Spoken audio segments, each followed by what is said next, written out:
¿Quién dirige la retroalimentación? Es el cortisol. Si el cortisol no se produce, se eleva la ACTH. ¿De acuerdo? Si el cortisol se produce en exceso, baja la ACTH. ¿Okay? Esa es la retroalimentación. Pero ¿quién hace la retroalimentación de estos grupos hormonales? Es el cortisol. Es cortisol. ¿De acuerdo? Entonces, de esa manera se regula la suprarrenal. Esa es la primera. Pero hay una segunda manera que es muy interesante, que tiene que ver con la regulación solamente de la aldosterona. Y es a través del sistema renina-angiotensina. Eso quiere decir que la suprarrenal tiene dos mecanismos de regulación. Por retroalimentación con la ACTH, el cortisol, y por el sistema renina-angiotensina, la aldosterona. De acuerdo, como vamos a ver en el esquema. Los andrógenos no tienen mecanismos, dependen totalmente de los dos anteriores. Y eso es lo que vamos a tratar de esquematizar.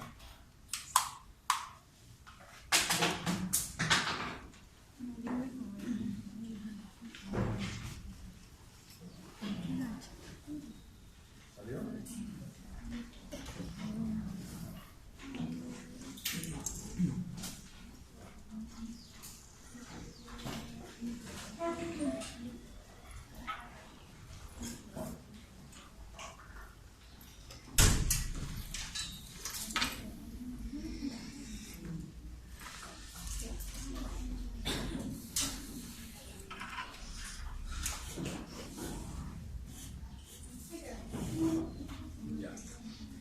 Entonces, yo les decía lo siguiente, cuando hablamos de los tres grupos hormonales. El eje hipotálamo y hipófisis adrenal tiene que ver con el glucocorticoide e indirectamente toca los andrógenos, porque viene el estímulo dirigido por el cortisol y el estímulo hace que se produzcan los andrógenos, ¿cierto? Pero independientemente de eso está el sistema renina-angiotensina-aldosterona, ¿no? Que lo vamos a escribir dentro de un momento. Y aparte, la médula suprarrenal tiene otro sistema de regulación. Es que complejo de la glándula suprarrenal. Esto está independiente del sistema nervioso autónomo. ¿Ok? Entonces, cada uno de estos lo vamos a describir como mayor detalle. Lo primero que hay que recordar es que la corteza renal, o suprarrenal, como decíamos, porque ustedes lo van a encontrar como adrenal o suprarrenal, se identifica en el feto a la 6ª semana, ¿no? Y la glándula renal fetal, miren qué importante es, la glándula renal fetal comienza a producir andrógenos, que son la dihidrotestosterona, que son utilizados por la placenta para formar estrógenos. Ustedes saben que la placenta forma estrógenos y eso hace que el embarazo se sostenga, ¿no? O sea, se continúe.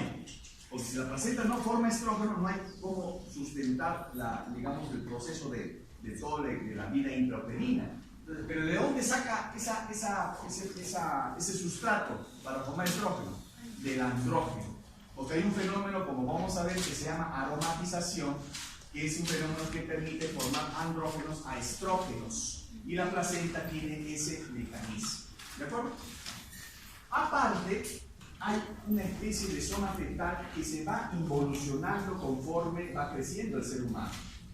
Y ustedes pueden ver que de repente niños que tienen entre 5 y 7 años,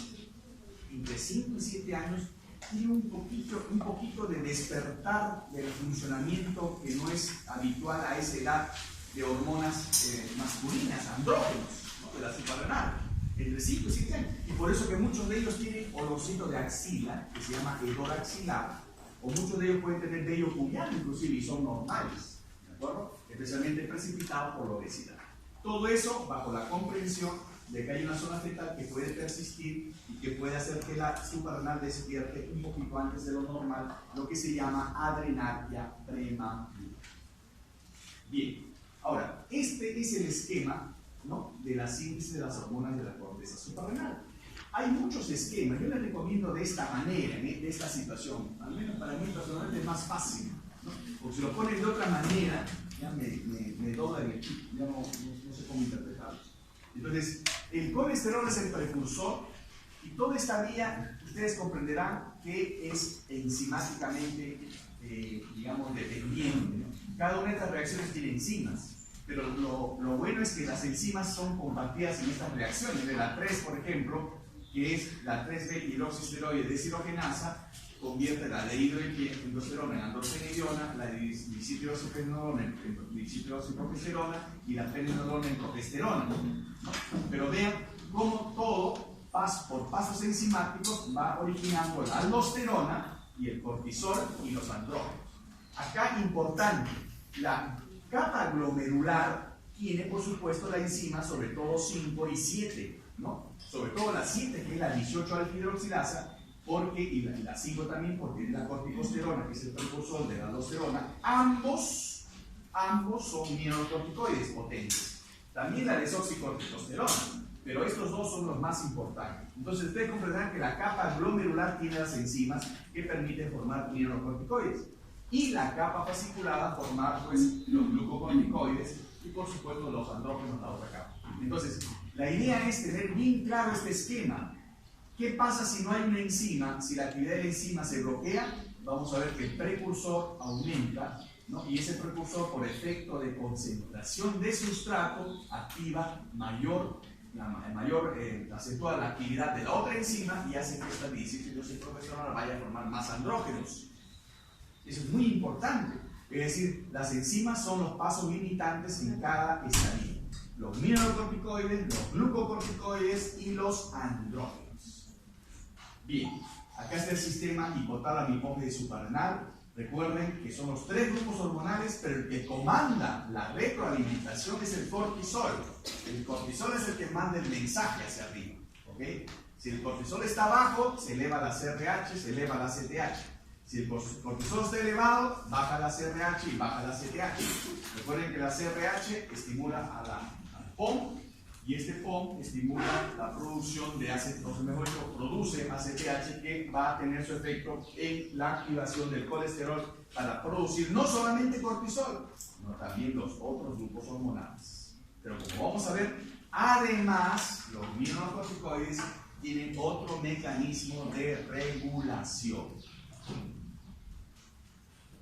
Estas hormonas, en el ciclo sueño-vigilia, los niveles hormonales aumentan después de la medianoche hasta alcanzar pico máximo a las 6 de la mañana. Este ritmo circadiano no existe en el neonato, en el que se desarrolla aproximadamente hasta los 6 meses de vida.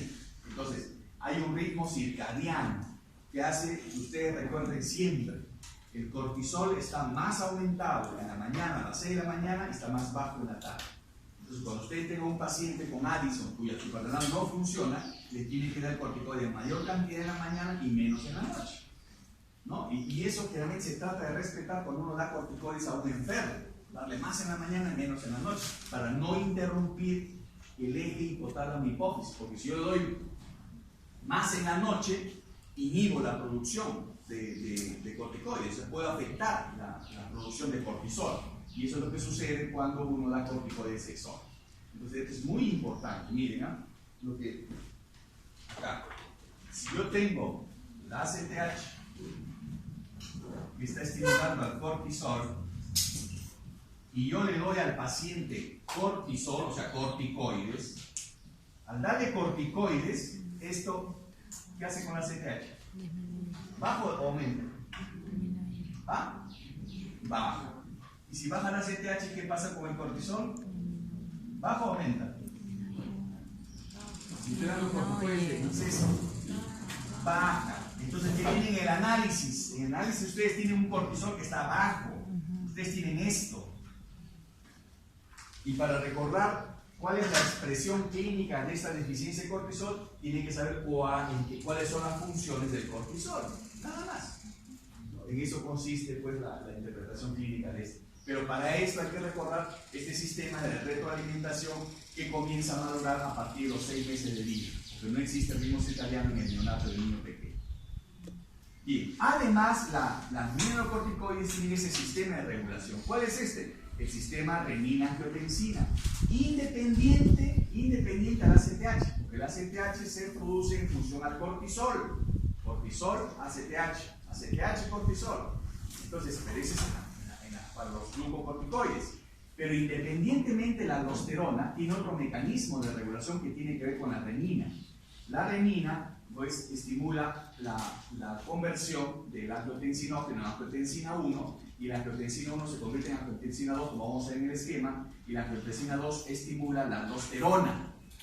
¿Por qué se produce este eje? Cuando se requiere aldosterona. ¿Cuándo se requiere aldosterona? ¿Cuál es la función de la aldosterona? Es reabsorber sodio y eliminar potasio, eliminar hidrógeno.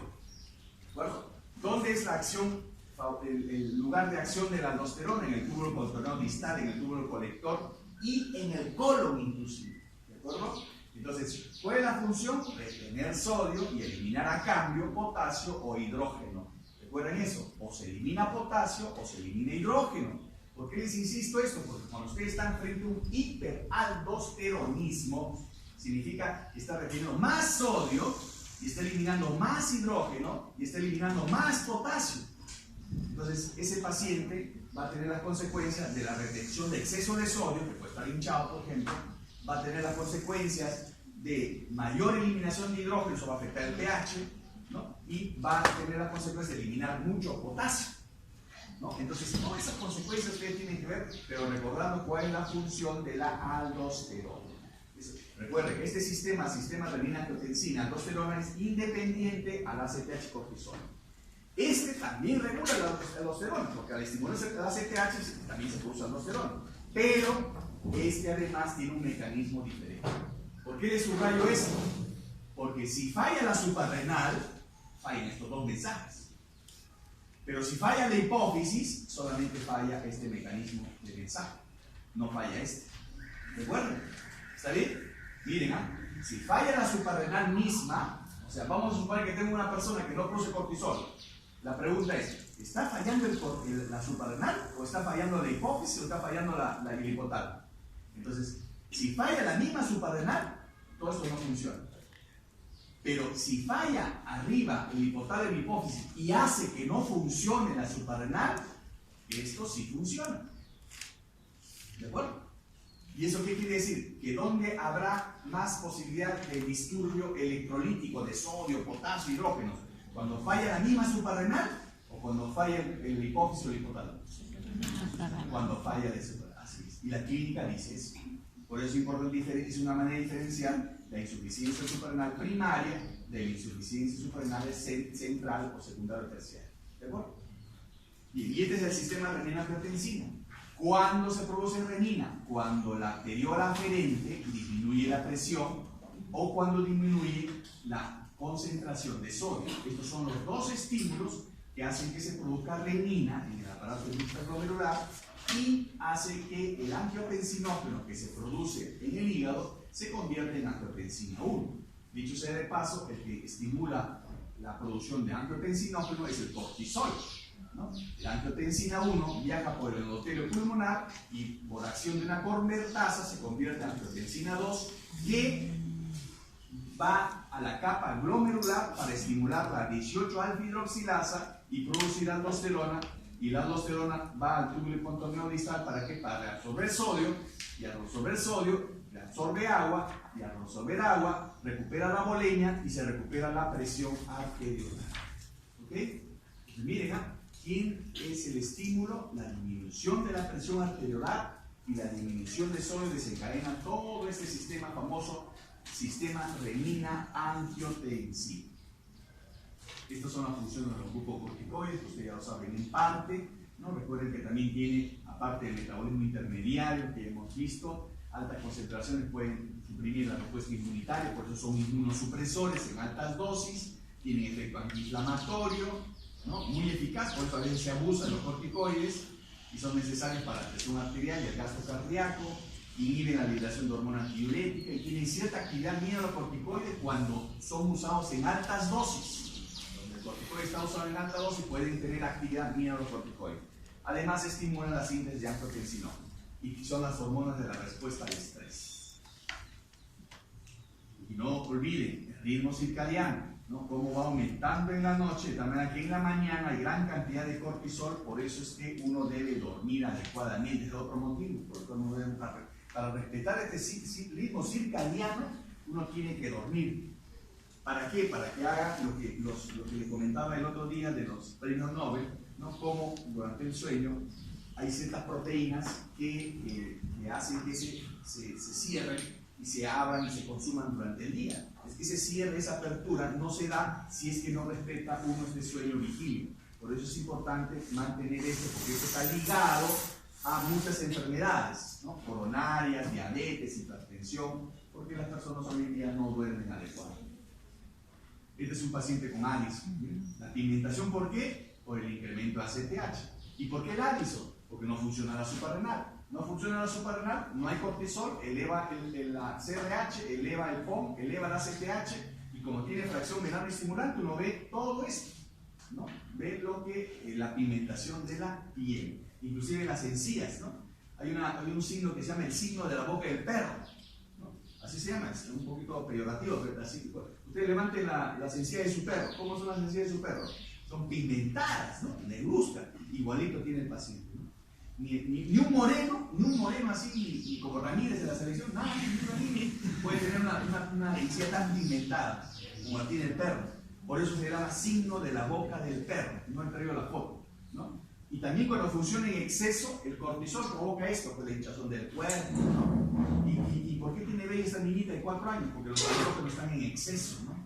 Entonces uno dice, oye, andrógenos y cortisol. ¿De dónde vienen andrógenos y cortisol juntos? De la suprarrenal.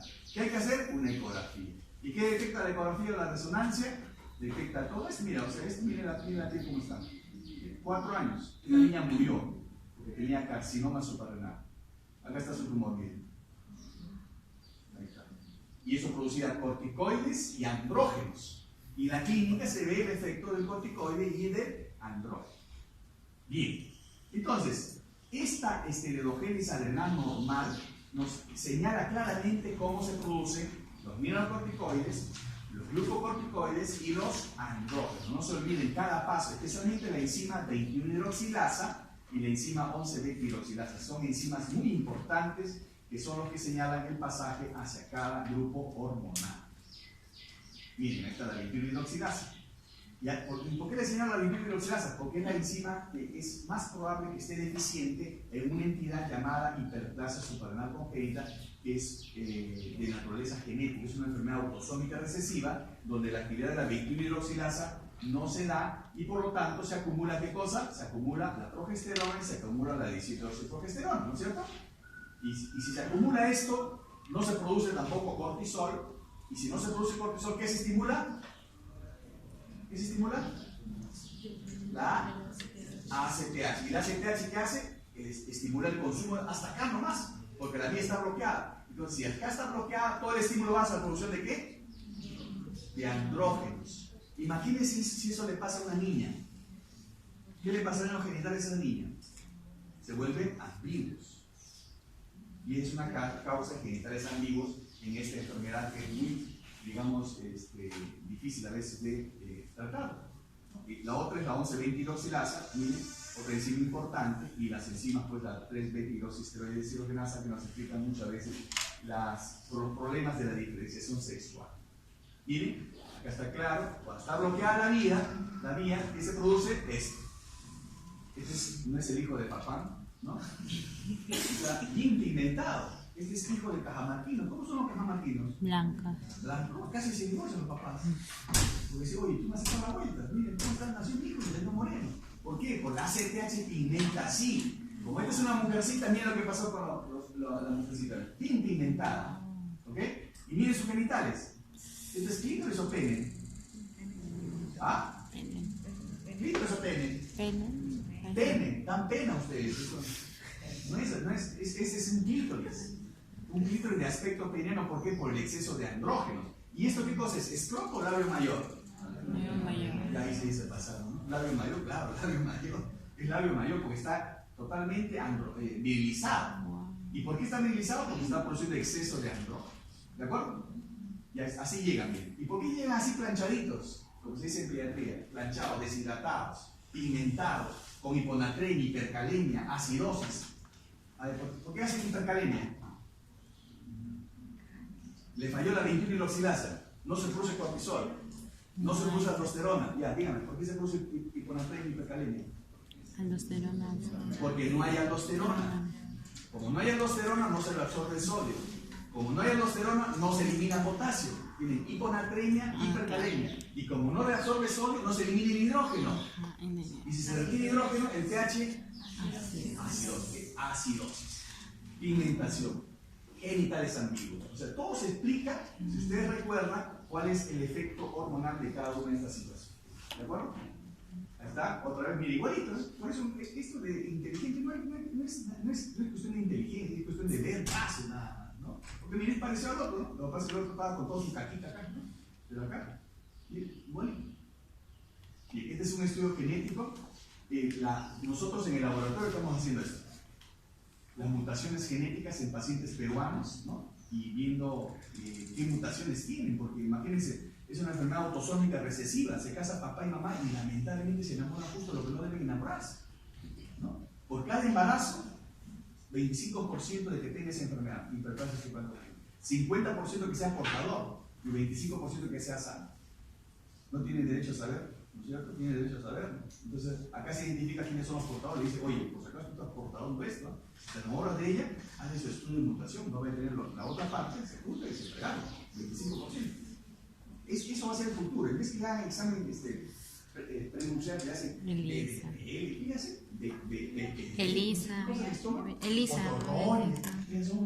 de las cavernas, ¿no es cierto? Uno debe hacer el estudio genético, decir, a ver, ¿cuál es la condición de ella genética? ¿Te puedes casar con él? Aunque la carátula no se la ayuda, pero no importa, ¿no? Ellos son los que mandan, no la carátula, ¿no? Acá está. Y esto es con respecto a la médula suprarrenal. Ustedes saben muy bien que la médula suprarrenal, a partir de la tirosina, ¿no? Comienza a formar la dopamina, que es un neurotransmisor, y la noradrenalina y la adrenalina, que son neurotransmisores. Pero que al final en la médula, la adrenalina se libera a la sangre, ¿no? Y funciona como hormona. Esto también, este mismo mecanismo se puede producir en neuronas, ¿no? Y en las neuronas, por ejemplo en el cerebro, la dopamina actúa como neurotransmisor, la noradrenalina y la adrenalina también. Entonces, ¿en qué momento esto se convierte en hormona? Cuando se secreta. Se secreta al intersticio o se secreta a la sangre. ¿En qué momento esto se convierte en neurotransmisor? Cuando se secreta, pero a la sinapsis, para transmitir mensaje a la siguiente neurona. Ese es un neurotransmisor. Entonces, ojo, un neurotransmisor puede ser una hormona, o una hormona puede ser un neurotransmisor, según su mecanismo de liberación. Acá están los efectos de las catecolaminas, si ustedes ya lo saben muy bien, alfa 1, beta 1, beta 3, el alfa 2, beta 2, esto ustedes ya lo saben muy bien. Y la noradrenalina, que es un potente agonista, alfa agonista, beta 1 débil y menor acción beta 2, porque esto también tiene su afinidad por los receptores. Las acciones en el hombre son especialmente en el sistema cardiovascular. La adrenalina, al contrario, es un potente estimulador alfa y beta. Sus efectos son particularmente importantes en el sistema cardiovascular. Actúa sobre receptores beta 1 en miocardio y células del marcapaso. Es vasoconstrictor, produce vasodilatación en el esquelético por agonismo de beta 2 adrenalina. Bien, ¿en qué terminan las catecolaminas? Terminan en el ácido dihidroximandélico y al final se forman metanefrinas, normetanefrinas y finalmente se elimina en orina el ácido vanililmandélico. ¿Por qué les enfatizo esto? Porque una manera de saber si el cuerpo se excede en la producción de catecolaminas es midiendo en orina el ácido vanililmandélico. ¿De acuerdo? Este es un preámbulo a lo que ahora se sabe de mucho de lo que es la metabolómica, es decir, muchos reactivos, muchas sustancias que se eliminan en el cuerpo y traducen, digamos, las distorsiones o disfunciones hormonales o de sustancias en el cuerpo. ¿De acuerdo? Entonces, el ácido vanililmandélico, el nombre químico es esto, refleja la producción de catecolaminas. Por ejemplo, si yo estoy sospechando que hay un tumor productor de catecolaminas, ¿cómo se llama el tumor productor de catecolaminas en la suprarrenal? ¿Cómo se llama? ¿Cómo se llama? El feocromocitoma, ¿no? El feocromocitoma produce exceso de catecolaminas y elimina gran cantidad de ácido vanililmandélico. ¿De acuerdo? ¿Cómo es el feocromocitoma? Sí. ¿Por qué está delgado? Por la catecolamina. Hay lipólisis, hay proteólisis, ¿no? Y hay dolor de cabeza, hay hipertensión, hay hiporexia, todo por las catecolaminas en exceso. Se le operó, ahí está su chuzazo, miren. Está operado, le sacaron el feocromocitoma, miren, antes y después, ¿no? Cómo recupera la clínica cuando uno interpreta bien qué es lo que tiene el paciente. Porque este paciente puede pasar por tuberculosis, este paciente puede pasar por diabetes, este paciente puede tener VIH, este paciente puede tener anorexia nervosa, ¿no es cierto? Este paciente puede ser constitucional polaco por su familia, este paciente puede ser por parásito, ¿no? Tantas causas de adelgazamiento, pero adelgazamiento e hipertensión ya es otra cosa. Por eso, recuerden bien lo que les digo, el diagnóstico diferencial disminuye si ya suman síntomas. Si yo veo paciente delgado, un montón de causas de delgadez, pero si a la delgadez le aumenta hipertensión, cefalea, es otra cosa. Entonces uno tiene que ver en el diagnóstico diferencial qué patología produce delgadez, hipertensión y dolor de cabeza. Entonces ahí ya uno va entrando al diagnóstico diferencial más cercano. Bien, ahora hablemos algunos aspectos de las hormonas sexuales. Las hormonas sexuales también se producen bajo este mismo esquema. Esto también es importante. Este mismo sistema se produce en el testículo, en los ovarios. Eso quiere decir que la producción de hormonas esteroideas siempre va a partir del colesterol. Lo que pasa es que en el ovario no se produce aldosterona, en el testículo no se produce esto. En el testículo el producto final es testosterona, en el ovario el producto final es el estradiol. Pero los pasos previos son los mismos. Por eso es que un testículo puede producir estrógenos. Por eso es que un ovario puede producir testosterona. Por eso es que la suprarrenal puede producir estrógenos. Es decir, hay un cambalache de mezclas ahí que uno tiene que interpretar, pero uno tiene que pensar cuál es la razón por la cual estos tejidos pueden producir esos grupos hormonales que normalmente no lo producen. Entonces, vean cómo las hormonas sexuales van de los andrógenos, la androstenediona se convierte en testosterona y la testosterona por aromatización se convierte en estradiol. Y eso lo vamos a ver también cómo el andrógeno se convierte en estradiol en el ovario. Miren, este esquema es más claro. Acá está la corteza adrenal. Hasta acá es la corteza adrenal, todo este cuadro. Acá es el ovario. Y acá es el testículo. Acá este cuadro sí refleja claramente cómo el producto final varía de acuerdo al tejido donde se encuentra. El testículo, testosterona, el ovario, el estradiol, y la corteza adrenal, cortisol y aldosterona. ¿De acuerdo? Entonces es muy importante recordar que son las mismas enzimas, están codificadas por los mismos genes, pero los productos finales varían porque el tejido ovárico es diferente al tejido testicular, el tejido testicular es diferente al tejido suprarrenal.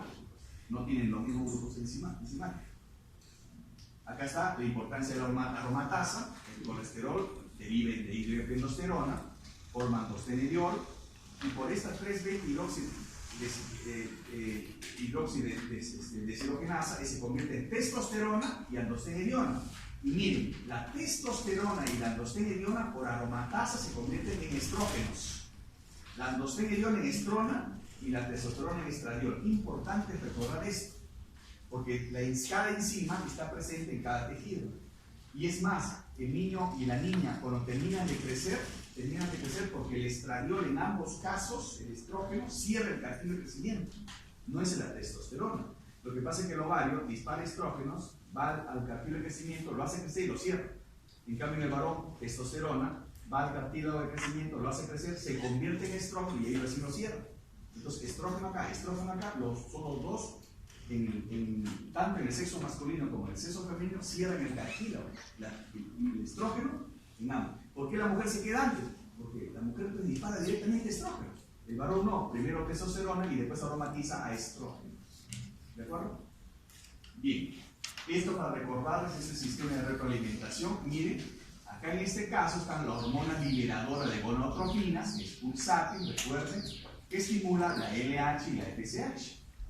Recuerden que la LH en el testículo, por ejemplo, estimula la célula de Leydig, ¿no?, para producir testosterona, ¿no es cierto? Y también la FSH estimula la célula de Sertoli para producir inhibina, que también hace que funcione como un sistema de retroalimentación, y además produzca ¿qué cosa? La célula de Sertoli produce inhibina y ¿qué más? ¿Qué otra sustancia que inhibe el conducto de Müller?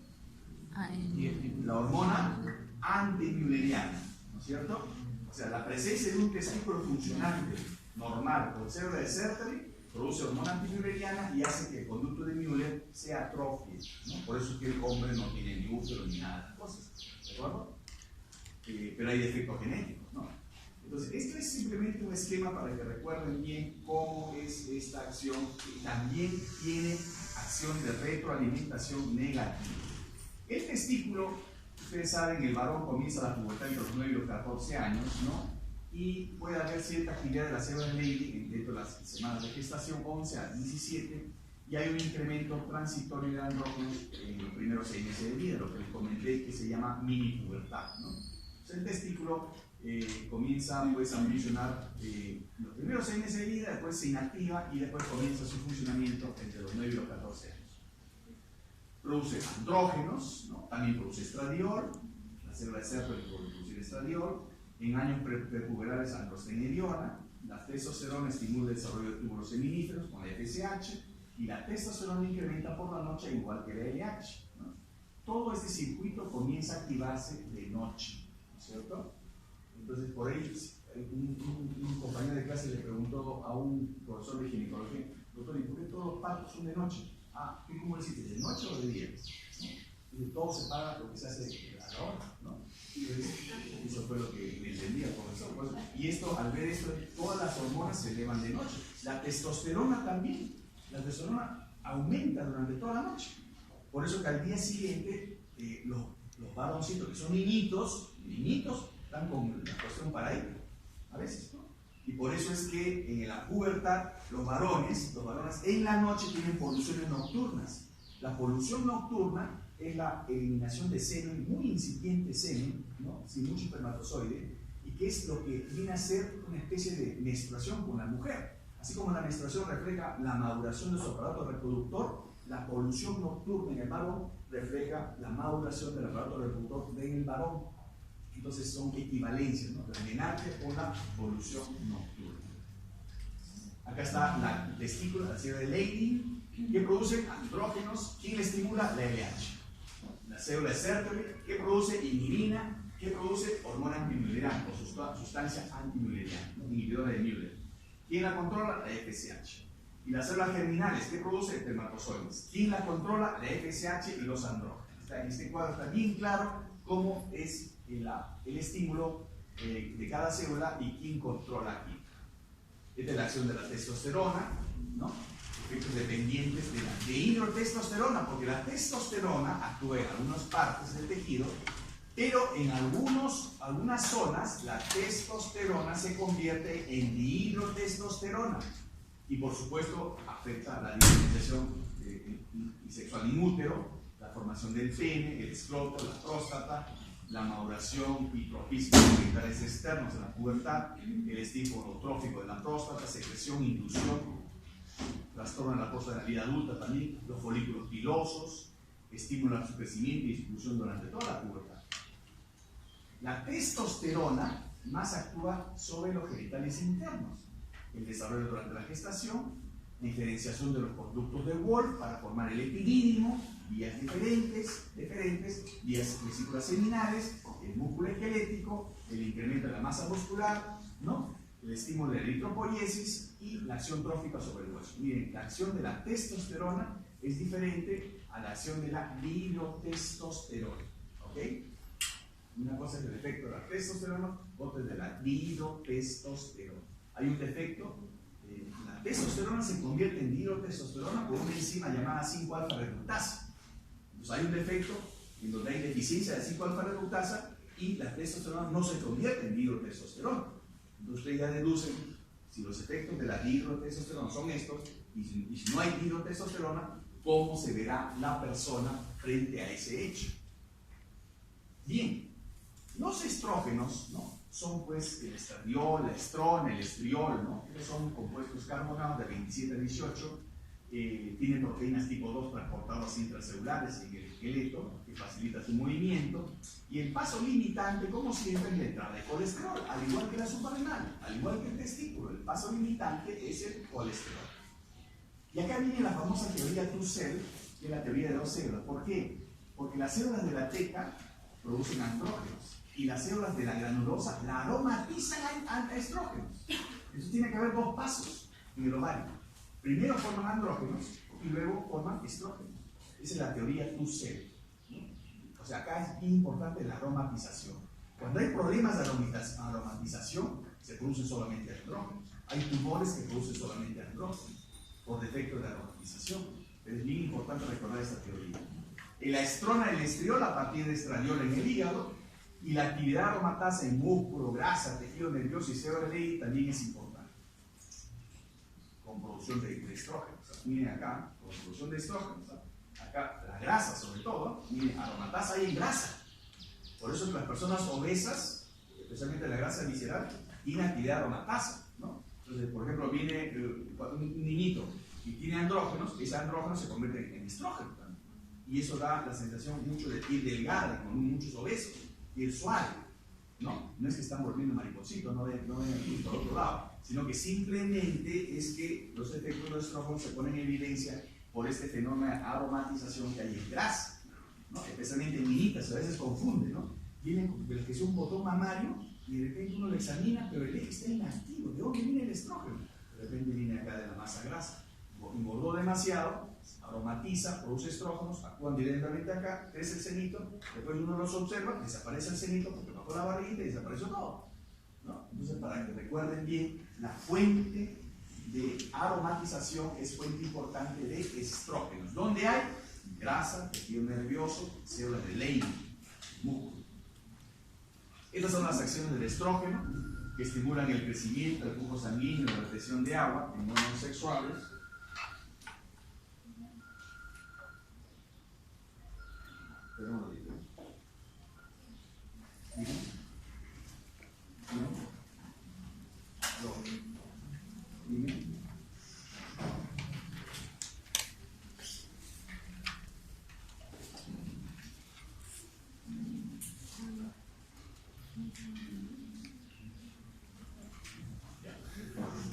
En el hígado incrementa la captación de LDL, miren, incrementa el nivel de coagulación, el piel incrementa el turgor, la producción de colágeno, hay efectos neuroprotectores.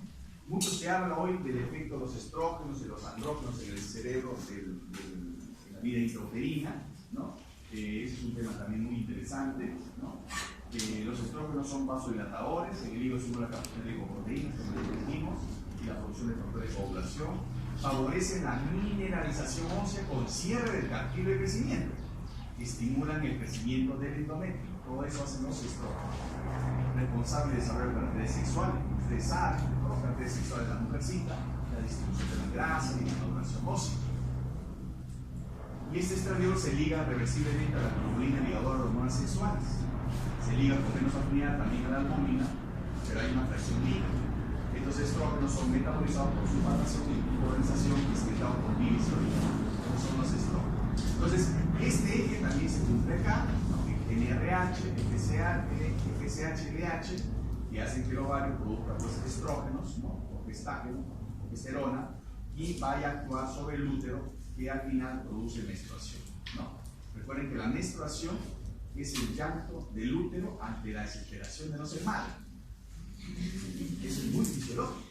Si ustedes comprenden bien qué cosa significa menstruar en la mujer, es la preparación a recibir algo, ¿no? Todo se prepara para recibir al bendito espermatozoide, ¿no? Entonces, si no lo recibe, va todo sangrado. Eso es normal. Por eso un poeta dijo así: que el útero llora mes a mes ante la desesperación de no ser madre. Bien, la FSH estimula las células granulosas y determina la maduración de los folículos ovarios, los cuales producen estrógenos. Y la LH junto con la FSH conduce a la maduración del folículo de Graf y a la formación del cuerpo lúteo responsable de la formación de progesterona. En el ovario, los folículos desarrollan, como ustedes saben, e involucionan a lo largo de la vida, a crece, aún antes del nacimiento, ¿no? Al momento de la pubertad hay 300.000 ovocitos, pero no todos progresan, ¿no? Menos de 500 ovularán durante la vida reproductiva, menos de 500, miren. Y el número de folículos que desarrollan en cada ciclo menstrual es dependiente del pool residual, de lo que va a quedar. ¿Y? Acá está la prepubertad, el eje está inactivo, el eje está ahí totalmente inactivo porque hay un monostato sensible. Apenas detecta niveles bajos de la FSH-LH, se inhibe el eje, ¿no? Y lo mismo con el estrógeno. ¿Cuándo pasa a ser activo? Cuando ese monostato se desensibiliza y comienza a secretar pulsos de NRH, pulsos más frecuentes y de mayor amplitud, y eso hace que se estimule la FSH-LH con la consecuencia del efecto en el ovario, en este caso el crecimiento folicular y el incremento de niveles de estrógeno. Este es un aparatito, pero esto se llama orquidómetro de Prader, se llama así. Es un aparato que utilizan todos los endocrinólogos de niños, ¿no? Esto sirve para medir el volumen testicular, Hasta acá, hasta 3 son prepúberes. Cuando ya pasa 4 centímetros cúbicos, ya entró a la pubertad. Pero acá, ustedes saben que los varones entramos a la pubertad como los que han estudiado en el colegio mixto, se acuerdan muy bien, cuando tenían 11 años, ¿no? De repente con su compañera la veían, todo, ¿no? Y ustedes se veían como piltrafas, ¿no? Eso es normal, porque el hombre después entra a la pubertad más tardíamente. ¿Y por qué no se da cuenta que entra a la pubertad la mamá? Porque el testículo es lo primero que crece. No es como una mujercita, ¿no? Primero crece el botón mamario, en cambio en el varón crece primero el testículo. Y el pene está chiquito, y el testículo va creciendo. Entonces la mamá pues no se da cuenta. Por eso existe este aparato, para ver en qué momento pasa el cuadro. Porque hay estudios muy serios y con buen diseño que demuestran desde hace mucho tiempo que cuando pasa del volumen 3 a 4, la testosterona comienza a levantar. ¿Para qué uno va a hacer el examen de sangre si no tiene este orquidómetro de Prader? Así se llama, orquidómetro, fue creado por Andrea Prader. Ahora, tiene que llegar hasta el volumen 12 para que entren al estirón. Los varones, ¿no? O sea, le cambia la voz, le crece la tetilla, pata larga, ¿no? Ese es el estirón puberal. A los varones no se acomplejen, no todos llegamos acá. Si están preocupados, no se preocupen. Lo importante es llegar a 10, 12. De acá, pues, dice algunas personas, ¿no? Pero no se preocupen. Así como hay eso también de las mamas. Mucha gente dice, pero las mamas, si tengo mamas muy chiquitas, no voy a adaptar bien, no se no tiene nada que ver. El tamaño.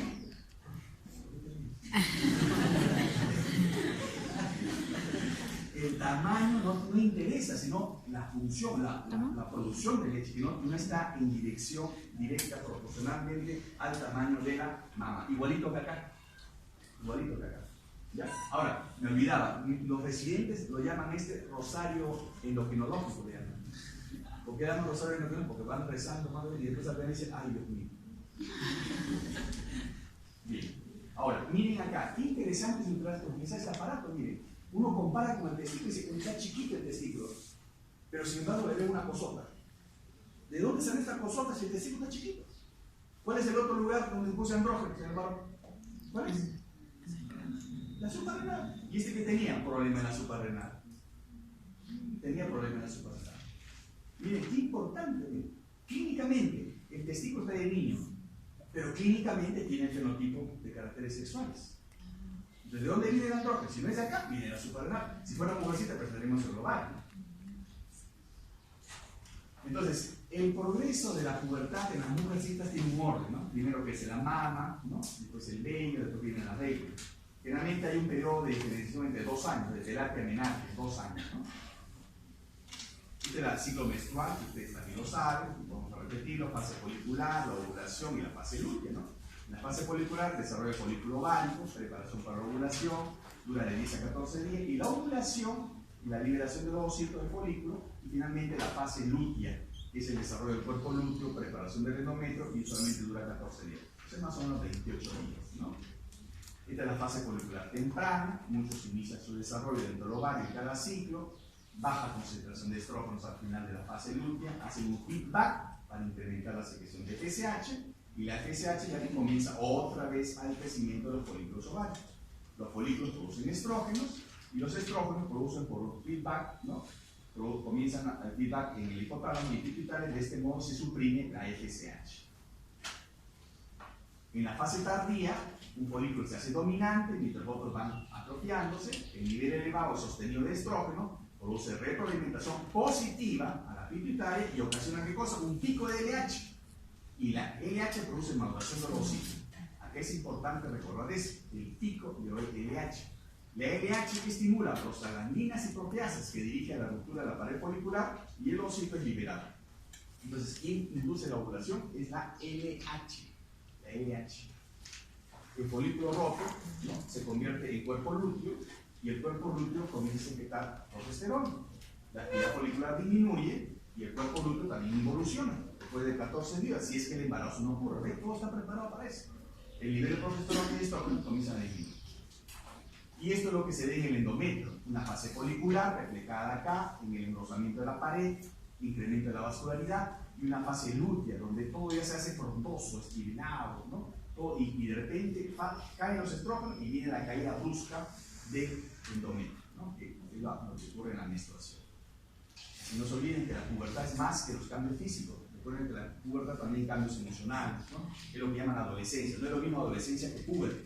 La adolescencia es de adolescere. Adolescere es el niño o la niña padece los cambios físicos que está pasando, o sea, adolece de esos cambios físicos, no los interpreta bien, ¿no?, comienza a compararse, todos los desórdenes emocionales que hay en esa etapa de la vida, ¿no? Esa es la adolescencia, que va más allá de los cambios físicos, ¿no?, va a mucho más allá de eso, cambios biológicos, aceleración del crecimiento, maduración esquelética, cambios en la composición corporal y la maduración sexual. Miren los senitos en un varón. ¿Cómo es posible que miren un varón le crezca tanto los senos? Cuando uno crece los senos, ¿no?, la glándula mamaria, uno dice, ¿de dónde vienen los estrógenos? ¿No? ¿De dónde vienen los estrógenos? ¿De dónde pueden venir los estrógenos? A ver, digan ustedes. ¿De un varón? De las suprarrenales. Así es. O del testículo también puede ser. Porque el septo también produce estrógeno. Entonces uno investiga testículo y suprarrenal. ¿Qué tenía este? Un tumor productor de estrógeno de la suprarrenal. ¿Qué es lo que tenía? Como también cuando no entran a la pubertad, ¿qué pasó? Campeón en natación, nada por acá, nada por allá. ¿No? Tiene 14 años el síndrome de Clark, ¿no?, por el fenotipo, por la carita, bien característica, ¿no? Y esta lo conocen, ¿no? Alina Medina, la famosa niña peruana, no lo voy a repetir. Y vamos a terminar esta parte. Finalmente quiero hablar de las hormonas tiroideas, por eso no puedo dejar de tocar. ¿Alguna pregunta acá? ¿Alguna pregunta? ¿Preguntas? ¿Sí? ¿Preguntas?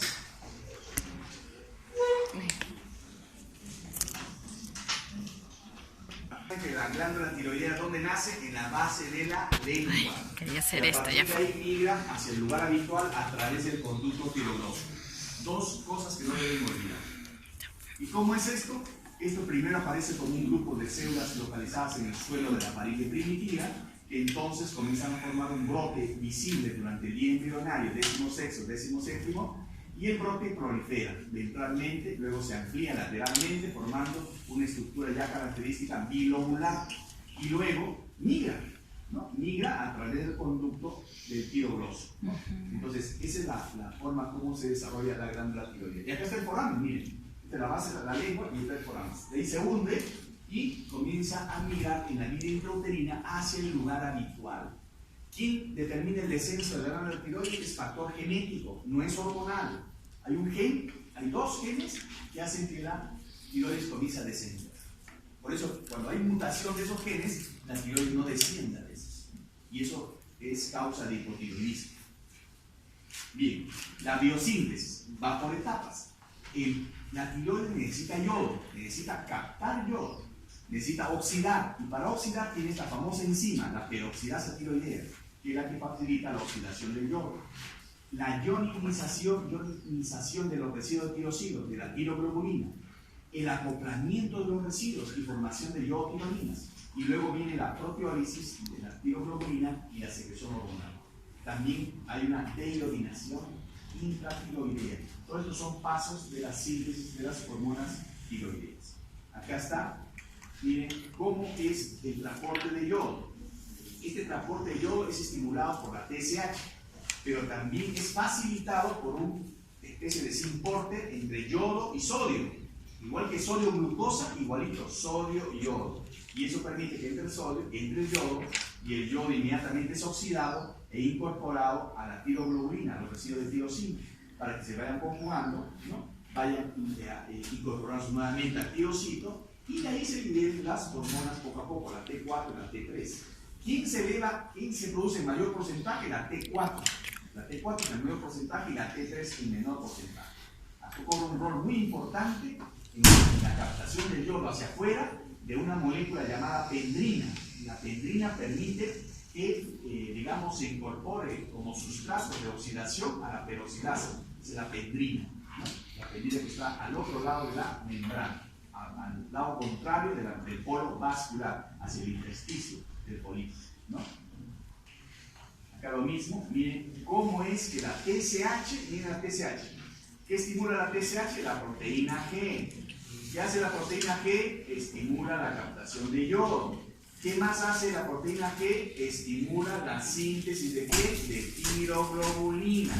Entonces la TSH estimula la captación de yodo, estimula la oxidación del yodo, pero también estimula la formación de tiroglobulina, donde se va a acoplar las moléculas de yodo y va a ir formando la tetrayodotironina o la triyodotironina para ser excretados.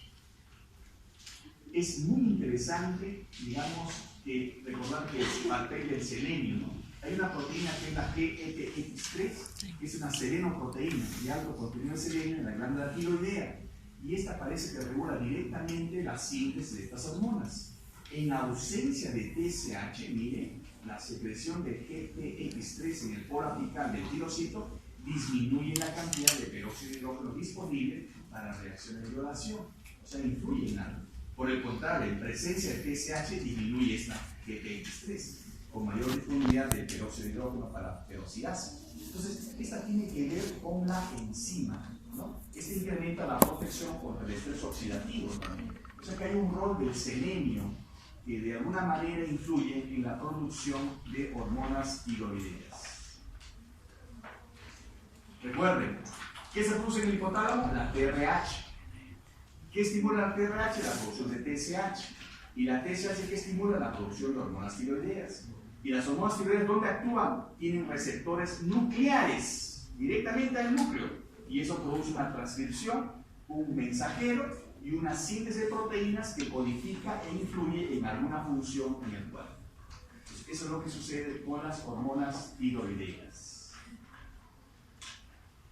Otra cosa que hay que recordar es que si bien es cierto, la tiroides capta yodo, hay tejidos que también captan yodo. La mucosa gástrica, el hígado, ¿no? El riñón y la glándula mamaria lactante captan yodo. Pero el único tejido que capta y regula la captación de yodo es la tiroides. ¿De acuerdo? Pero hay otros tejidos que captan yodo. No se olviden, esa fue pregunta de enana. Todos los tejidos captan yodo, ¿qué tejido? Se pregunta de enana, ¿no? Y otra cosa importante, el yodo es importante, pero acá, recuerden que yo en la primera clase le dije, hay una regulación en baja y en alta de receptores, ¿no es cierto? Acá hay algo parecido, porque cuando el yodo se da en exceso, ¿no? Esto forma yodolípidos o yodolactonas en el folículo e inhibe la peroxidasa. Y inhibe, ¿qué cosa? La producción de hormonas tiroideas. Es decir, la sobrecarga de yodo produce la inhibición de hormonas tiroideas. Eso se llama el reflejo de Wolff-Chaikoff, ¿no? En fisiología solamente les han dicho. ¿Qué es el reflejo de Wolff-Chaikoff? La sobrecarga de yodo inhibe la producción de hormonas tiroideas. ¿Por qué? Porque el exceso de yodo produce yodolípidos, yodolactonas, que inhiben a la peroxidasa, y la peroxidasa inhibe la oxidación y por lo tanto no se forman hormonas tiroideas. Eso es un efecto transitorio. Pero es necesario que lo recuerden. Yo, para hacerlo más real, por ejemplo, en los años 80, a muchos niños cuando nacían le colocaban solución de yodo aséptica, de yodo en el cordón umbilical. Y después se descubrió que muchos de esos niños absorbían el yodo, bloqueaban la producción de hormonas tiroideas y le producían hipotiroidismo que era transitorio en esos niños. Por eso, desde esa época ya no se utiliza ese tipo de soluciones con yodo, porque puede absorber el niño y puede bloquear, porque forma el exceso.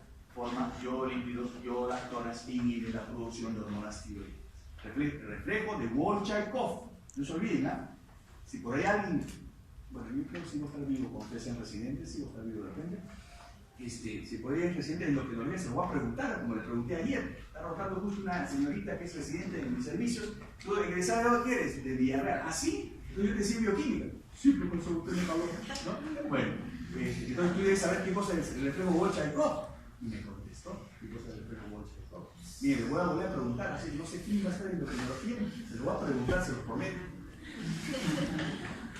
Y acá está, otra cosa importante.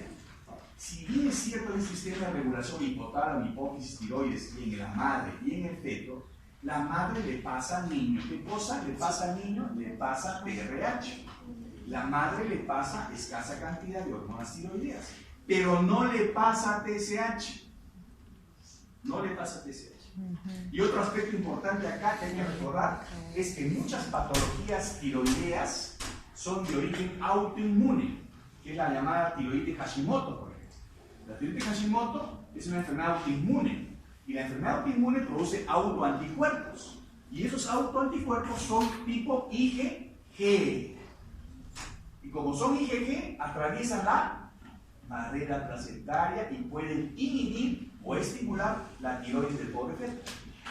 Eso es muy importante, recuerden, todo lo que sucede en la madre puede repercutir en el niño, depende de qué molécula estemos hablando. ¿De acuerdo? Otra cosa importante, cuando un niño nace, ustedes saben que el niño trae sus 5 estrellas del útero, ¿no? Entonces cuando nace, después de pasar por ese canal, nadando por la vagina, ¿no? Nadando, saliendo todo, sale, y sin problema, porque tiene que respirar solo, ¿no? Pero sale, comienza a respirar y tiene que mantener su temperatura. Ahí todo es importante, la hormona tiroidea. Por eso es que el cortisol va bajando y la hormona tiroidea va aumentando. Porque el cortisol, el cortisol va aumentando y la hormona tiroidea va aumentando también. ¿Por qué el cortisol aumenta conforme va teniendo el embarazo? Porque el feto se da cuenta, oye, no tengo que crecer mucho. Como no tengo que crecer mucho, el cortisol comienza a aumentar. El cortisol detiene el crecimiento. Ya el bebé se acomoda más, ¿no? ¿Y por qué aumenta la TSH y la T4 libre? Hacen una especie de oleada al nacimiento. 30 minutos después, porque el niño necesita adaptarse. Y una de las adaptaciones es el mantenimiento de la temperatura. Al elevarse las hormonas tiroideas, estimulan las proteínas desacoplantes, que están en la matriz mitocondrial. Y al estimular las proteínas desacoplantes, inhiben la fosforilación oxidativa de la cadena respiratoria. Y al inhibir la fosforilación oxidativa, el calor ya no se convierte en ATP, sino que libera como calor. Y eso hace que el bebé mantenga su temperatura corporal. Eso es lo que hace todo niño recién nacido a término.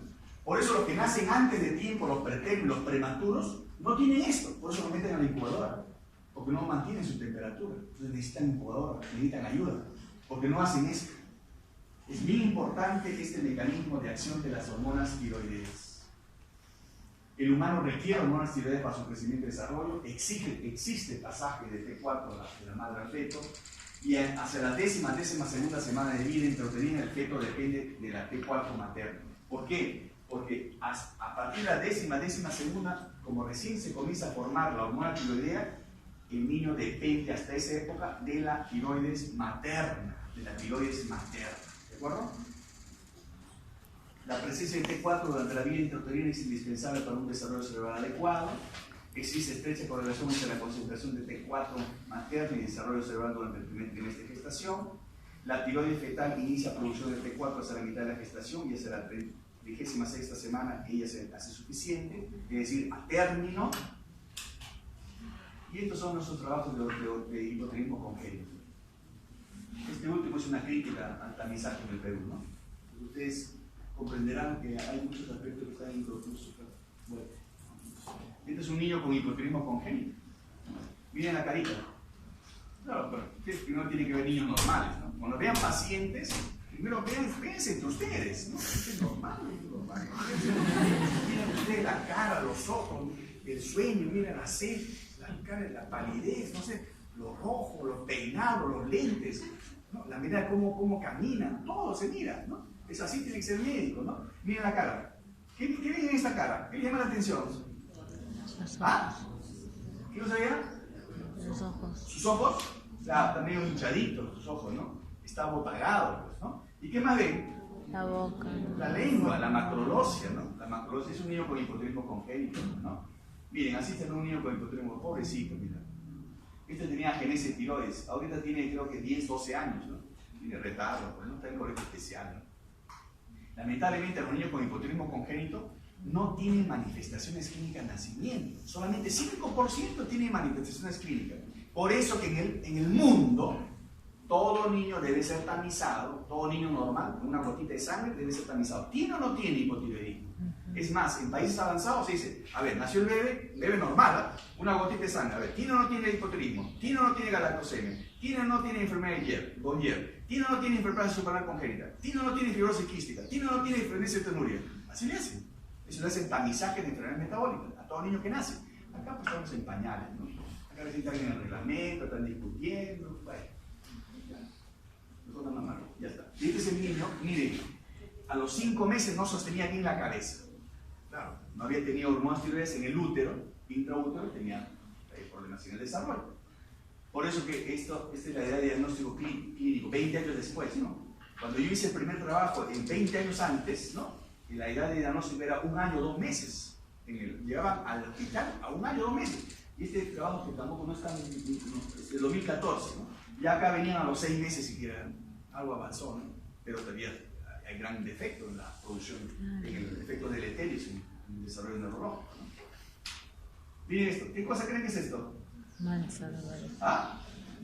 ¿Qué es esto? ¿Dónde está la tiroides? ¿Está acá o acá? Acá está la tiroides, ¿no es cierto? Acá debería estar. Ya, ¿y acá qué cosa? Es una tiroides ectópica. O sea, una tiroides que no terminó de descender, se quedó a mitad camino. En realidad, esta niña se salvó, porque esta es causa de hipotiroidismo congénito, como el niño anterior. Lo que pasa es que su tiroides tuvo la suerte de seguir funcionando. ¿De acuerdo? Tuvo la suerte de seguir funcionando. Porque recuerden, lo que yo les dije la vez pasada, la ley de la ubicuidad, ¿no? Todo órgano en su lugar. La tiroides tiene que estar acá, si no, no funciona. Por eso es que todo niño que nace con esto, no funciona la tiroides. Pero esta niña fue lechera. Sí que funcionó. Y sucede un pequeño porcentaje. Crece, y la niña, de repente, a los 6 años, por medio 6 años, comienza a crecer un bulto. ¿Por qué creen que crece la tiroides acá? ¿Por qué creen que comienza a crecer la tiroides? Ahí, imagínense, ¿por qué? No está en su sitio y por lo tanto no funciona. No produce hormonas tiroideas. ¿Quién se ve arriba? La TRH y la TSH. ¿Y la TSH qué cosa hace? Estimula. Tirotrofina. Trofismo. Y comienza a crecer. ¿De acuerdo? Ahora, ustedes mismos me van a decir, sí, mira, no son médicos, pero son inteligentes. ¿Cuál será el tratamiento acá? ¿Quirúrgico o médico? Médico. A ver, Aguirre. Ay, no. Ay, sí. Médico será. Muy bien. ¿Por qué? No sé, porque... Por lo que te acabo de decir. sí, por lo que... ¿Cuál es la causa? Por eso, espérense. ¿Cuál es la causa por la cual está aumentado el volumen? Porque Porque está viendo aumentó la tirotroide. ¿La qué? ¿Y Claro. por qué aumentó la TSH? Porque no funciona supuestamente. Porque no produce hormonas tiroideas. Entonces, ¿qué le vas a dar? Hormonas tiroideas. Le das hormonas Para que tiroideas. no funcione. Le das hormonas tiroideas, es lo lógico, ¿sí o no? ¿Ya ves, doctora Aguirre? ¿Vas a hacer lo que no lo mató? Me gustaría. ¿Ah? Me gusta. ¿Te gusta? Miren. Ahí está, desapareció. Oh, Dando el tratamiento. Es la misma niña porque es bien coqueta, miren. Y si ustedes observan más, miren la palidez. Miren el cachito un poquito más hinchado de lo habitual. Miren acá. Diferente, ¿no? sí.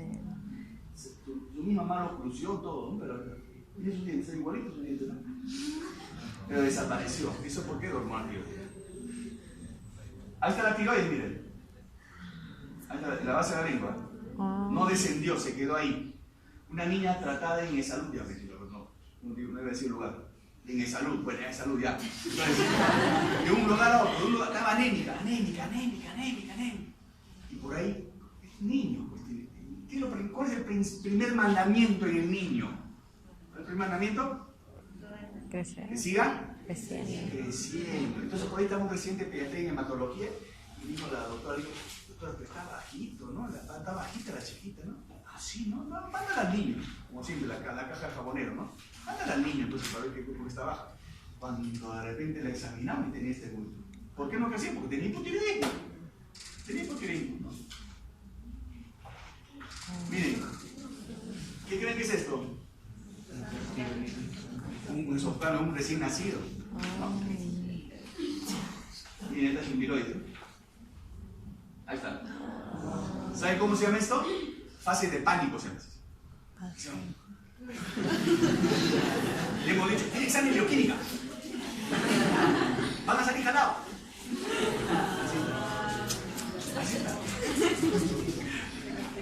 Entonces, ¿por qué se produce esto? Miren, porque la madre tiene hipertiroidismo, tiene enfermedad de Graves, y la enfermedad de Graves es una enfermedad autoinmune, tiene IgG, estimulantes de tiroides, y como es IgG pasa al feto, y la IgG estimula la tiroides del feto, del pobre feto. Y le va a durar esta enfermedad 3 meses, porque la vida media de la inmunoglobulina G es 3 meses más o menos. Entonces, ahí está. Ahí está, mira, antes y después. Antes y después. Ya está mejor. Esto no es problema de tiroides, es problema de tragoides. Este es un niño Michelin que creían que tenía síndrome de Cushing, ¿no? Porque venía de Cajamarca, creían que tenía Cushing. Pobrecita la niña. Una niña de 16 kilos. Tenía 6 meses y medio, 7 creo. 16 kilos pesaba.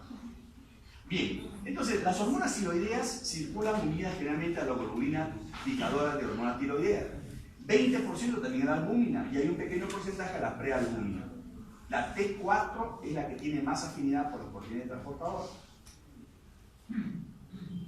El metabolismo, conjugación, desaminación, descarboxilación, así termina la degradación de las hormonas tiroideas, o por rotura de enlace, o por deyodación, porque la T4 se convierte en T3, es bien importante. El tratamiento, ¿por qué es con T4? Porque la T4 se convierte en T3, ¿de acuerdo? Y es más fisiológico, porque el T4 se convierte en T3 de acuerdo a la necesidad de cada tejido, porque cada tejido tiene su deyodasa. Entonces es más fisiológico dar T4. Para que se despierten, efectos de las hormonas tiroideas, ¿no? Sobre el crecimiento, sobre el metabolismo, ¿no? Sobre el termogénico que les mencioné, a nivel del metabolismo micromineral, sintetización de carbohidratos, en el sistema nervioso central ni hablar, un papel importante de las hormonas tiroideas, y sobre el crecimiento de la modulación esquelética, actuando sobre el cartel de crecimiento, sobre la hipófisis, regulando la síntesis de hormona de crecimiento. Porque la hormona de crecimiento no sale si la tiroides no está funcionando bien adecuadamente. O sea, si no hay funcionamiento adecuado de la tiroides, la pH no sale. Y estos son los efectos fisiológicos en los diferentes órganos, en el corazón, en el tejido adiposo, en el músculo, en el hueso, en el intestino. Todos ellos tienen que ver con el metabolismo, ¿no? Y el funcionamiento normal. Normal, cuando esté en concentraciones adecuadas.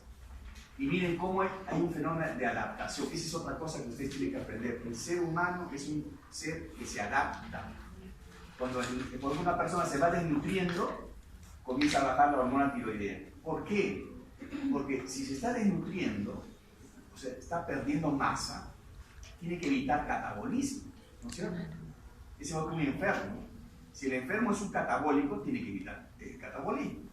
Si el sujeto se está desnutriendo, está entrando en catabolismo, el organismo ¿cómo tiene que compensar? Tiene que compensar disminuyendo su factor que le produce aumento del catabolismo. ¿Y cuál es? La hormona tiroidea. Por eso durante la desnutrición disminuye la TBG, hay mala absorción del yodo, disminuye la captación de yodo, mire, disminuye la T4 y la T4 no se convierte en T3. Y más bien se convierte en una T3 inactiva y la T3 reversa. ¿Para qué? Para una termogénesis disminuida, a un consumo de oxígeno disminuido, conservación de energía y conservación de proteínas. Eso es muy importante. Todo mecanismo que agrega al cuerpo, siempre el cuerpo trata de compensar. Y finalmente la PTH, ¿no? Que es una hormona de 84 aminoácidos, ¿de acuerdo? Y miren que tiene que ver con el calcio, el fósforo, ¿no? Acá lo interesante es recordar que esta PTH circula bajo 3 formas, ¿no? 3 formas. Y la PTH tiene que ver con el calcio. ¿Por qué tiene que ver con el calcio? Porque estimula la resorción ósea del calcio, del hueso, y libera calcio. ¿Qué cosa más hace? la PTH evita la filtración de calcio, la eliminación de calcio, por eso aumenta el calcio. Y además, a través de su estímulo a producir calcitriol, estimula la absorción de calcio a nivel intestinal. Entonces la PTH tiene dos órganos blancos directos, el tejido óseo y el tejido renal, y un tejido indirecto, el tejido intestinal, a través del calcitriol. Recuerden que la PTH estimula, ¿qué enzima que produce el calcitriol? ¿Qué enzima? Vitamina. ¿Cómo se llama la enzima? Vitamina B. La otra hermana Aguirre, ¿verdad? ¿Cómo se llama la enzima que estimula el calcitriol? 1 alfa y hidroxilasa. La 1 alfa hidroxilasa. La 1 que estimula la producción de calcitriol. ¿De acuerdo? Y la calcitonina, que es una hormona aparentemente hipocalcemiante, ¿no?, es secretada en las células C o parafoliculares, que también se produce en otros tejidos, ¿no?, y que la más potente es la calcitonina de salmón, ¿no?, que se produce junto con la catacalcina, que tiene otros efectos, el efecto vasodilatador, ¿no?, y que tiene el efecto contrario a la PTH, la calcitonina, ¿no? La calcitonina favorece la mineralización ósea, por eso se utiliza a veces en la osteoporosis, ¿no? Y finalmente, para terminar, los nuevos órganos endocrinos. Todo casi es endocrino ahora, miren. El tejido adiposo, ¿no? Ustedes saben que el tejido adiposo produce una serie de hormonas, ¿no? Y esto se debe a su manera como está constituido, ¿no? Más vascularizado, más inervado, hay gran número de receptores beta 3 anergéticos, el tejido adiposo visceral sobre todo, pero no todo es igual, ¿no? No todo es igual, ¿no? La grasa visceral es la grasa la que puede distorsionar la secreción de estas citoquinas, ¿no? Y acá están todas, miren, todas las cantidades de citoquinas que produce el tejido adiposo, la acción vascular, la acción metabólica. O sea, cuando lean tejido adiposo van a encontrar una serie de efectos en el metabolismo, y lo que es interesante es que todo esto se puede programar desde pequeños, ¿no? Porque el adulto ya está malogrado, ya está distorsionado, es difícil cambiar al adulto, es difícil. Y otro tema, el microbioma o el microbiota, ¿no? Qué interesantes son los trabajos que salen de cómo es que la microbiota afecta a la salud humana, ¿no? Y la microbiota también afecta el sistema hormonal. Por eso es que favorecer una microbiota saludable es favorecer un adecuado estado de salud. Y eso es un avance tremendo. Ustedes tienen que ver mucho sobre esto. Y un pequeño ejemplo es cómo esta microbiota produce una serie de metabolitos, ¿no? Muchos metabolitos se absorben, otros se quedan en el colonocito, ¿no?, que son los ácidos grasos de cadena corta, y otros se excretan también, ¿no? Pero acá se produce una serie de metabolitos que pueden hacer que se regule el metabolismo, inclusive a nivel cerebral. Ahora están tratando de explicar por qué uno se siente bien cuando uno come. No es necesariamente el nutriente, sino es la producción de ciertos elementos o metabolitos que produce la flora bacteriana cuando uno va ingiriendo los alimentos. Muy interesante el tema. Cómo la flora bacteriana del desnutrido es diferente a la flora bacteriana del obeso. Si yo le pongo la flora bacteriana del obeso a un ratón, lo engordo. Si le pongo la flora bacteriana de un desnutrido a un ratón, lo adelgazo. Son efectos muy interesantes que se ven hoy en día, ¿no? Muchos de estos, como les digo, la microbiota dispara triptofano, neurotransmisores, y llegan ¿a dónde? A donde son utilizados como neurotransmisores. Acá están, miren, cómo es que uno le puede dar dietas de determinado calibre a un ratoncito y lo vuelve obeso, ¿no? O de repente lo bloqueo y hago que produzca, pues, de diferente manera grasa o sea, adelgaza, ¿no? Del mismo modo, puedo tener muchos donadores acá, ¿no? Mi transferencia de microbiotas, de obeso, de desnutrido y normal. Miren, ¿cómo afecta? Si le transfiero la microbiota de un obeso, ¿cómo engorda? Si le transfiero la microbiota de un desnutrido, ¿cómo adelgaza? Para que vean que el papel de la microbiota es muy importante. Por eso tiene que haber un equilibrio entre estas bacterias, ¿no?, para que los cambios sean los adecuados, ¿no? Y este es el eje, ¿no?, cómo uno va entendiendo por qué uno tiene que entender este eje intestino, microbiota, intestinal y cerebro, ¿no? Cómo se regula la modulación gastrointestinal y cómo se regula la función cerebral. Estos son el ecosistema balanceado, miren, lactobacillus sobre todo, ¿no? Inhibe antógenos, estimula el sistema inmune, ayuda a la digestión y la absorción, a la síntesis de vitaminas. Y acá hay un canto, duérmete niño, duérmete ya, que viene el estafilococo y te cae. La pregunta, ¿hormona o neurotransmisor? Recuerden, una hormona funciona como neurotransmisor si es que cumple estos requisitos. Se libera de una hormona presináptica, tiene identidad de acción y tiene efecto pasajero, y sobre todo a través del espacio sináptico. Si la hormona tiene ese efecto, se llama neurotransmisor, no se vayan a confundir, por eso que van a encontrar que la colecistoquinina puede ser un neurotransmisor, por eso que la somatostatina puede ser un neurotransmisor, pero la somatostatina a la vez es una hormona, depende cómo es que se produce y hacia dónde se produce. Esta es la promoción 42, acá estoy yo. Así van a terminar, yo estoy seguro que ustedes van a terminar así. Yo estoy seguro, espero que me inviten a su graduación. Cuando sea el momento. Claro, no llegarán todos, pero Gracias. creo que sí, al final llegan todos unos más atrasaditos, otros en su momento, ¿no? Esta promoción puso mi nombre, ¿no? Se atrevió a poner mi nombre, no sé para qué, no me muerto. Pero uno se siente mal cuando uno le ponen el nombre, porque ahí veo una placa Padrino, Carlos del Aire, de la prueba de nutrición Padrino, me siento mal, porque con ese placa veo negra, todavía la pusieron, no me siento un poco mal. Pero una de las cosas que ustedes tienen que hacer, muchachos, es unirse a cosas que investigan y les guste trabajar académica. SOCENTE es la Sociedad Científica Estudiante del Perú. Acá de diferentes universidades, acá hay estudiantes de Villarrealinas, acá está. Pero hay estudiantes de San Marcos, de Cayetano, acá. Cuando me invitaron a una charla. Entonces, hagan eso, aprovechen la universidad. Poco, no esperen mucho la universidad. Por eso, como siempre les he dicho, ustedes son los que hacen a Villarreal. Villarreal no les hace a ustedes. Ustedes son los que hacen Villarreal. No es como otra universidad, no es de Cayetano. Ahí sí, Cayetano hace al alumno, pero acá no. Acá el alumno hace la Villarreal. Y yo sé que ustedes son buenos. Pero sean buenos también y sean honorables, pues, ¿no? Especialmente cuando no me pidan pues postergaciones. ¿Y por qué les digo? Porque siempre hay alumnos que progresan en el mundo.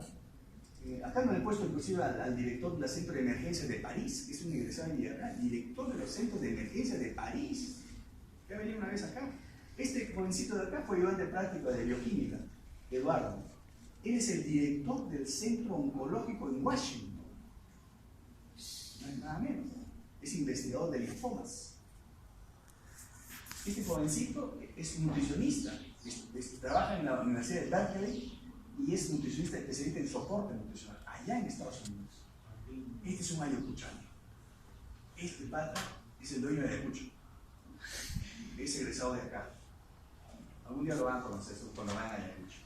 Este pata es neumólogo pediatra. Se casaron los dos son egresados de Villarreal. Ella me acuerdo mucho porque se puso nervioso cuando un día me acerco al grupo, ¿no? Le digo, voy a tomar examen. Doctor, pero usted no dijo, voy a tomar examen. Doctor, pero usted no ha dicho, doctor, pero usted no se puso nervioso. Tranquila, solamente he dicho, voy a tomar examen, nada más. Yo me acuerdo mucho de que muy tensa, ¿no? Pero ahí está, mire, tuvieron 5 hijos. O sea, acá hay la base para que haya. Yo confío en ustedes, pero lo que me hace desconfiar es un pequeño grupo nada más, ¿no? Pero la mayor parte yo sé que van a ser excelentes. Algún día los voy a tener a la foto, a las Aguirre después los voy a tener acá. O a la chica Olivares, ¿no? Olivares, ¿no? Ya te identifiqué a ti, y así les identifico a varios, porque yo los voy conociendo, lamentablemente a veces no tengo oportunidad para hablar, pero sí los voy identificando, no se preocupen. En la calle también saluden, pues sí los puedo reconocer. Este es mi grupo de investigación. Teresita ya se retiró, comenzó conmigo, porque yo ingresé a la docencia cuando comenzó a trabajar. Ella tiene 70 años, todavía no.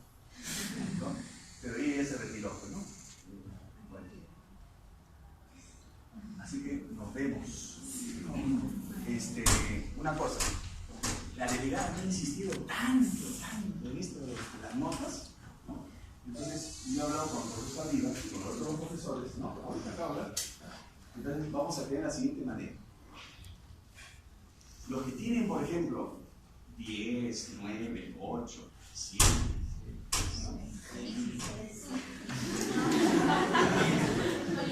Vamos a suponer, tiene 9, 8, 7, 6, y al final es 7 de nota en promedio, al final, ya sumando todas las notas, ¿ya? 7 o más, ese tiene derecho a sustituto. ¿Ok? Si luego de dar todos los exámenes tiene en promedio 7 o más, tiene que dar sustitutorio. ¿De acuerdo? Si tiene 11, tiene que dar sustitutorio, porque no está aprobado en el 50% de los exámenes. ¿Ok? Miren, ahora, o por ejemplo, acá mi compadre, al final tiene 6, lo siento. ¿De acuerdo? O sea, 6 al final no, tiene que estar jalado. Estoy hablando de los que no tienen más del 50% de exámenes teóricos aprobados. ¿De acuerdo? Porque ahí he visto 35, si lo he contado mal, ahí lo tengo bien señalado. Lo voy a mi casa para pensar y grabar su nombre, ¿no? Son 35 que están en esa situación, que no tienen exámenes aprobados, tienen 4 o 3 exámenes desaprobados, no, perdón, 3 exámenes aprobados. Entonces, ellos al final no van a tener derecho a sustitutorio, ¿no es cierto? Pero les vamos a dar el chance, dando el cuarto examen. Si al final, tomando nota de práctica, seminario, trabajo dirigido, todo eso, tienen 7 o más, ese que no tiene derecho a sustitutorio, sí va a tener derecho a sustitutorio. Un sustitutorio. ¿De acuerdo? Pero a partir de 7, el que tiene 11, 12, 13, sustitutorio también. Sustitutorio también, porque no tiene 50% de notas exámenes aprobados. Por eso. ¿De acuerdo? Entonces, ojo, no estoy poniendo en discusión esto, solamente le estoy informando. ¿Ok? No estoy discutiendo, me acepto preguntas, solamente le estoy diciendo lo que voy a hacer. Lo que quiero es que no se perjudiquen, está bien, de acuerdo. Pero ustedes tienen que ponerse la mano en el corazón, que no es justo que una persona, como muchos que han sacado 17, 15, 14, 13, al final sacan una nota regular, sacan 11, dicen 11, como Farfán, 11, ¿no? O como el otro casino. 11, ¿no? De nota. Y otro de repente pase a ser 11. Los dos tienen 11, pero no lo sacaron de la misma manera. No es justo, ¿no? No es justo eso. Pero vamos a tratar de ser equilibrados. El que tiene 7 para arriba de promedio y no tiene el 50% de exámenes aprobados, le vamos a dar sustitutorio a la nota más baja, para que tenga oportunidad. Pero el que tiene 6 ya no se pasa. Yo he visto, lamentablemente, lo tengo que decir, no voy a decir nombres, hay personas que tienen 0,4, 0,3, 0,2, ¿qué es eso? Y no me puede decir que el examen es difícil porque hay 17, hay 16, hay 15, hay 14, 13, y ustedes no tienen ningún defecto, que yo sepa. Están acá estudiando el principio. Entonces, es eso, pero no han estudiado, nada más. Póngase la mano al pecho. Lo que sí, estoy seguro que al final siempre van a estar gente incómoda, fastidiando, todo, ¿no? Yo ya estoy acostumbrado hasta ir a comisarías, a fiscalías, estoy cansado. Yo soy un experto en eso, ¿no? Interino me vuelto, ¿no? Pero no por el bien nada más. Pero recuerden, yo sí confío en ustedes, yo creo que ustedes van a hacer la universidad y bueno, nos veremos en el camino, ¿no? Si Dios quiere, el próximo año les enseño a los que pasen bioclínica y fisiopatología. Si es que me da el curso, porque a paso que me da antitatopro y de repente en pediatría, ¿no? Y de repente cuando son internos y de repente cuando son residentes.